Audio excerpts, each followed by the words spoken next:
our next speaker, Robert Kyagulanyi Sentamu, better known under his artist's name of Bobi Wine. He's from Uganda, as we know, and he became president of the opposition National Unity Platform, NUP, in 2020, and then ran on that ticket for president in Uganda's 2021 elections, where he actually achieved 3.4 million votes, even though it was highly contested, and still had to reject the results of the elections. But he remains president, and yeah, he has been challenging the 35-year rule of Mr. Yoweri Museveni, and certainly a hero of a fighter for liberal values and against authoritarianism.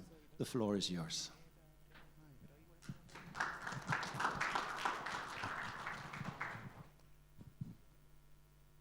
Thank you very much.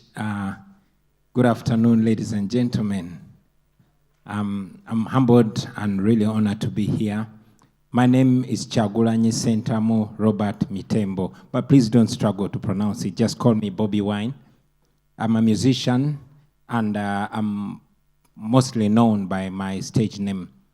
I am here to represent not just the political party that I lead, but the people of Uganda. I've listened and seen so many submissions, and much as I believe that we are in such a dire situation, looking at the situation in Venezuela, in Nicaragua, in Sudan, in Tunisia, and many other places, gives me hope rather than desperation.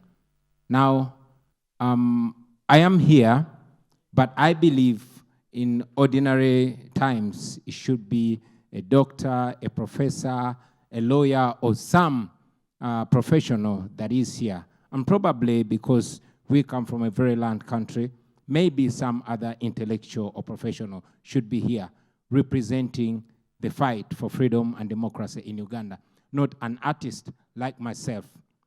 But we find ourselves in a country that is ruled by a military dictatorship.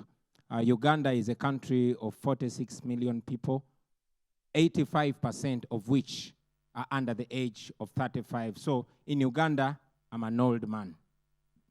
Now, this country has never tasted democracy. We got independence in 1962, but we have never witnessed a peaceful transition of power from one leader to another. So unlike Venezuela, we've not known democracy. We've not known the rule of law. It has been one dictator shooting himself into power and being shot out of power. Like I said, it's supposed to be some other elder or intellectual representing, not me right now. So how do I come into the picture? I started out as an artist, and at the height of my career, I personally felt the oppression firsthand when I was attacked and beaten up by an operative. Maybe this was a wake-up call to know that even those that are popular and successful, like the popular artist that I was, were not as safe from this oppression as we thought. So I started following with interest the politics of our country. As a matter of fact, I decided to even go to law school. This is where I met my friend who was my university professor, but understanding and agreeing that studying constitutional law in a country that has no constitutionalism was, a waste of time. So we rolled out and went to the population to sensitize them. Our interest was looking at such a greatly young population. We wanted to get them involved because we were conditioned mentally to believe that the politics of our country was a preserve of the professionals, of the educated, and the elders. Using my star power and the popularity and the direct touch of the common people, among whom I'd lived because I was born and raised in the ghetto, I rose to the occasion with my friends, brought together young people, and started preaching change. I ran as member of parliament. By the grace of God, I won, because even though I was running against a candidate from the main opposition party and the government, the ruling party, we won that election with 80% of the vote. Going into parliament, it was another task because the first challenge that we were faced is that General Museveni once again was intending to change the constitution so he could run again. Remember, he had changed the constitution of Uganda in 2005 to remove term limits. Now, he was changing it again in 2018 to remove the age limit so he can rule indefinitely. Now, this provoked me to challenge him for the main seat. And yes, in 2021, I ran for president. It was the most dangerous, the most brutal presidential election that our country had ever experienced.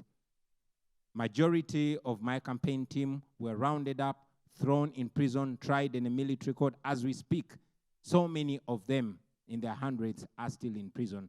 And those that were freed were tortured in prison and coerced to accept charges of terrorism. Some of them just came out 2 or 3 days ago. In that election, we won clearly, almost at every polling station, which provoked the regime to switch off the internet, switch off all radio and TV stations, block United States and EU election observers, put me under house arrest, killed a few journalists, and General Museveni yet again pronounced himself winner.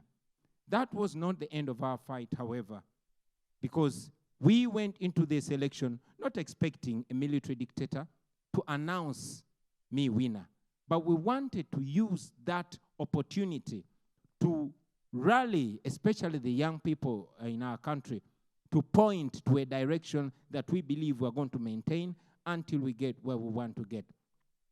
After a few weeks, I was freed from house arrest. Life continued as usual. Yes, we had a few statements from the United States. We had a few statements of condemnation from the EU. But unfortunately, weeks later, it was business as usual. Millions of dollars were flowing into Uganda, particularly from the US. Uganda receives, or General Museveni receives, up to $1 billion US, even with that impunity. Much as that was that way, we registered a win. And what win am I talking about? We were at least able to rally the people of Uganda, especially the young people, to focus on the politics of their country. Years before that, we had a population that was not concerned about their politics. We had a population that was not even aware of how their politics affect them. But as we speak now, we consider it such a success because in every corner of the country, rural or urban, poor or rich, educated or illiterate, the concern of their country, of their politics, is at their fingertips. That's a conversation you're going to find at every corner, in every farm, and at every taxi park. We think that is a success. Now that we are here, what do we look at as a way forward? Number one, we all realize that dictators the world over are so united and so defensive of each other. They look out for one another, they fund one another, and they defend one another. And this inspires me to call all of us that seek change, that seek democracy, that seek the respect of the rule of law, to work more together. If the bad guys are so united, why shouldn't we be united against evil?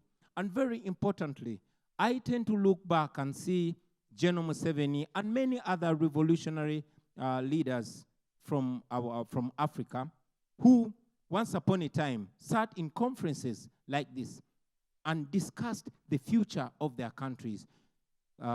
Parties like Frelimo in Mozambique, parties like the ANC in South Africa, parties like the NRM from Uganda.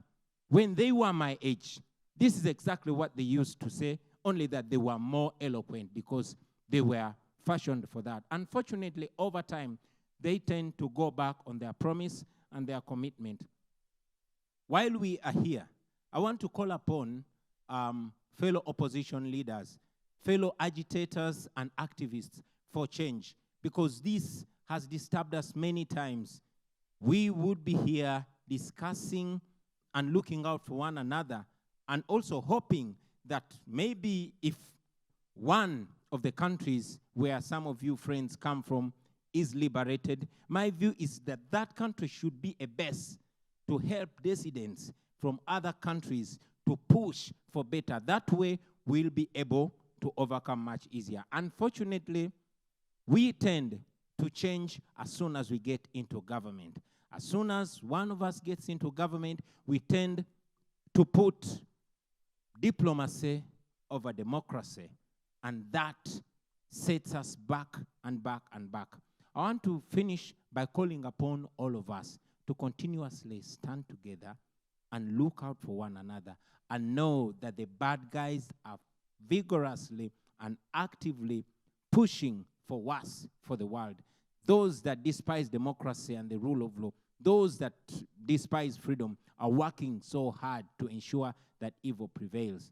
I think we, the proponents of democracy, of freedom, of the rule of law, and respect for human rights, should push even harder to ensure that evil does not move faster than what is right.